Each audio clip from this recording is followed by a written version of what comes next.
할렐루야, 좋은 아침입니다. 오늘 하루도 주님과 동행하는 삶이 되시고 알차고 복된 하루가 되시길 주님의 이름으로 축복합니다. 오늘 저는 누가복음 5장 1절에서 7절 말씀을 나누고자 합니다. 장소는 갈릴리 호수 게네사렛 호수입니다. 어부들이 밤새 수고를 했지만 아무것도 잡지 못한 절망의 현장입니다. 바로 그 자리에 예수님이 찾아오십니다. 예수님이 먼저 배에 오르셔서 말씀을 가르치십니다. 그리고 말씀 위에 시몬에게 말씀하십니다. 깊은 데에 가서 그물을 내려 고기를 잡으라. 이 장면은 단순한 기적의 이야기가 아닙니다. 이것은 말씀과 순종 그리고 사명의 소명을 드러내는 사건입니다. 단조롭고 안일한 삶에서 새로운 삶으로 변화할 때가 있습니다.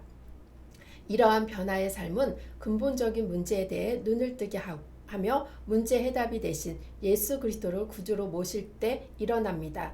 베드로는 예수님을 만나 얕은 인생에서 깊은 인생의 일대 전환을 맞이한 한 사람입니다.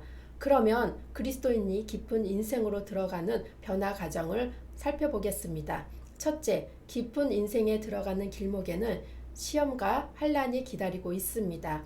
베드로는 밤새도록 물고기를 한 마리도 잡지 못하고 지쳐 있었습니다. 그때 예수님께서 그의 배에 올라 무리에게 말씀을 가르치셨지만 얕은 삶에 대한 관심으로 가득 차 있는 그에게 예수님의 말씀은 아무런 의미가 없었습니다. 그러나 예수님께서 말씀을 마치신 후 그에게 깊은 데에 가서 그물을 내려 고기를 잡으라고 하시자 그 말씀에 압도되어 깊은 곳에 가서 그물을 던진 결과 2배 가득 찬 물고기가 잡혔습니다. 베드로는 이 기적을 체험하고 나서 예수님께 주여 나를 떠나소서 나는 죄인으로소이다 라고 고백을 합니다. 오늘날 우리에게도 어느 날 잘됐던 사업이 망하고 가정이 파괴가 되고 중병이 걸리는 등 환난이 닥쳐올 때가 있습니다. 그때 우리는 의식주 문제에 연연했던 얕은 삶에서 인생의 의미를 생각하고 예수님의 도우심을 바라보는 깊은 세계로 들어가야 합니다.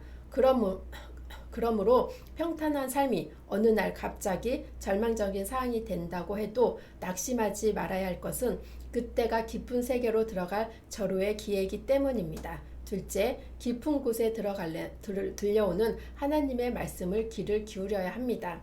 하나님의 말씀의 의미는 헬라어로 로고스와 레마가 있습니다.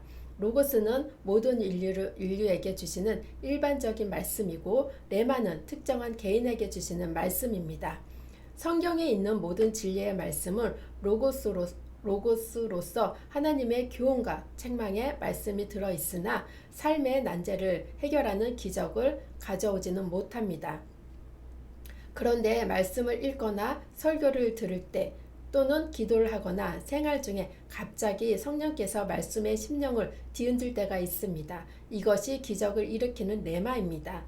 예수님께서 베드로에게 깊은 데에 가서 그물을 내려 고기를 잡으라고 하신 말씀도 레마입니다. 레마를 받았을 때 그 말씀을 전적으로 믿으며 놀라운 기적이 일어나 깊은 삶으로 들어가게 되는 것입니다. 그러므로 우리는 내 말을 듣기 위해 항상 깨어 기도하며 성령님의 음성에 귀를 기울여야 합니다. 셋째, 믿음의 결단을 내려야 합니다. 내 말을 받았으면 그 다음에 믿음의 결단이 있어야 합니다. 레마를 받았는데도 이성의 판단이나 감정에 자유되어 물러서면 안 됩니다. 베드로처럼 결단을 내리고 실천하는 믿음이 있어야 합니다. 성경은 나의 의인은 믿음으로 말미암아 살리라. 또한 뒤로 물러가면 내 마음이 그를 기뻐하지 아니하니라 하셨느니라고 말씀합니다. 얕은 곳에서 늘 파도가 치면 바람이 그치지 않으나 깊은 바닷속은 고요하고 온갖 고기와 해초와 붉은 산호들이 가득합니다.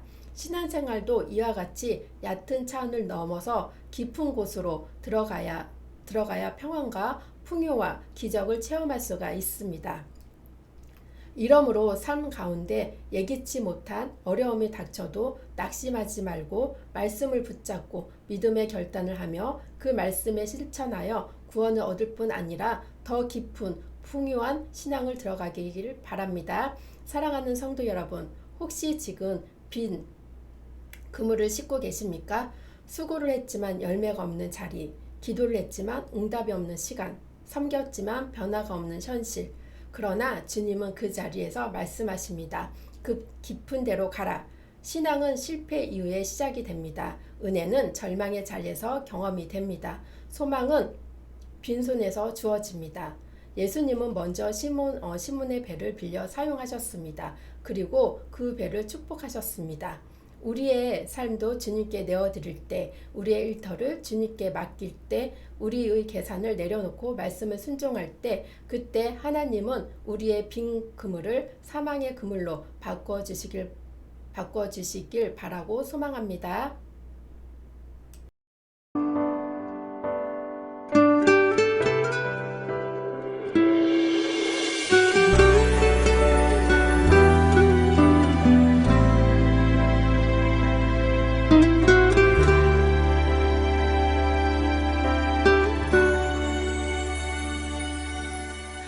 예수 나의 좋은 치료자, 그의 눈이 머무는 곳은 나의 슬픔과 고통, 고개를 들어 그의 눈을 볼 때에 난 알았네. 예수 나의 좋은 치료자, 예수 나의 좋은 치료자, 그의 손길이